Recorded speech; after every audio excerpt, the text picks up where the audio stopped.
அனைவருக்கும் அன்பான வணக்கங்கள்.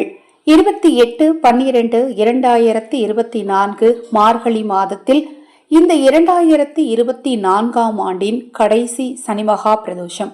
இந்த பிரதோஷ நாள்ல சிவனை நினைத்து இந்த 3 பொருளை தண்ணீரில் போட்டு உங்கள் வீட்டு பூஜை அறையில் வைத்தால் சிவனருளால் நல்லது நடக்கும், நீங்கள் நினைத்தது நடக்கும், கர்ம வினை தீரும், தெரிந்தும் தெரியாமலும் செய்த பாவங்கள் நிச்சயமாக தீரும்.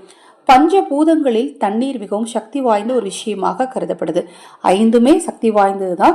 இந்த பிரதோஷ நாள்ல இந்த தண்ணீருக்கு அதிக வலிமை இருப்பதாக கருதப்படுதுங்க.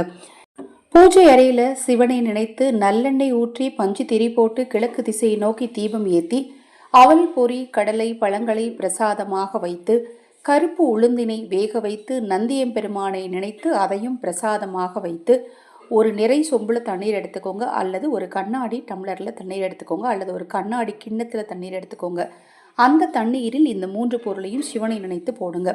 அதில் முதல்ல சிவனுக்கு பிடித்த வில்வ இலைகளை நீங்கள் கொண்டுட்டு வந்து தண்ணீரில் போடும்போது சிவபெருமான் அந்த இடத்துல நிரந்தரமாக குடியிருப்பார்னு சொல்லப்படுது. அடுத்தது பண விஷயத்தை ஏற்படுத்தக்கூடிய ஒரு முக்கியமான பொருள் ஏலக்காய். அடுத்தது பார்த்தீங்கன்னா கிராம்பு. தண்ணீரில் வில்வம், ஏலக்காய், கிராம்பு இந்த 3ஐயும் சனிமகா பிரதோஷ நாளில் போட்டு அன்று முழுவதும் அதிலேயே இருக்கட்டும், தண்ணீர்லேயே இருக்கட்டும். மறுநாள் காலை எழுந்ததும் அந்த தண்ணீரை பருகுங்கள். மீதி இருக்கக்கூடிய தண்ணீரை வீட்டை சுற்றி தெளிச்சு விடுங்க, வீட்டுக்குள்ளே தெளிச்சு விடுங்க, பணம் வைக்கிற இடத்துல தெளிச்சு விடுங்க. கண்டிப்பாக உங்களுக்கு பணம் சேரும். தெரிந்தும் தெரியாமலும் செய்த பாவம் நீங்கும். அந்த வில்வ இலையும் அதுக்குள்ளே இருந்து ஊறிட்டு இருந்த ஏலக்காயும் கிராம்பையும் எடுத்து ஏதாவது விருட்சத்துக்கு அடியில் போட்டுருங்க, அல்லது கால்படாத இடத்துல அப்புறப்படுத்திடுங்க. குப்பை தொட்டியில் போடக்கூடாது. இந்த எளிமையான சூட்சம பரிகாரத்தில் உங்களுக்கு ஏதேனும் சந்தேகம் இருந்தால் எந்த நேரத்தில் செய்யணும்னு பார்த்தீங்கன்னா, இந்த பிரதோஷ நாளில் குறிப்பாக மாலை 4 to 7க்குள்ளே செய்கிறது ரொம்ப விசேஷம். முடியாத பட்சத்தில் எனக்கு இந்த மதியான நேரத்தில் நேரம் கிடச்சிச்சுங்க வைக்கலாமா, காலையில் நேரத்தில் நேரம் கிடச்சிச்சு வைக்கலாமா, தாராளமாக வைக்கலாம், தவறு கிடையாது.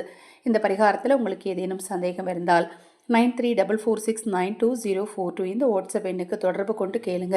தெளிவான விளக்கம் கொடுக்குறேன். ஹரஹர சங்கர ஜெய் ஜெய்சங்கர, ஹரஹர சங்கர ஜெய் ஜெய்சங்கர. மகா பெரியவா திருவடிப்பாதம் சரணம் சரணம்.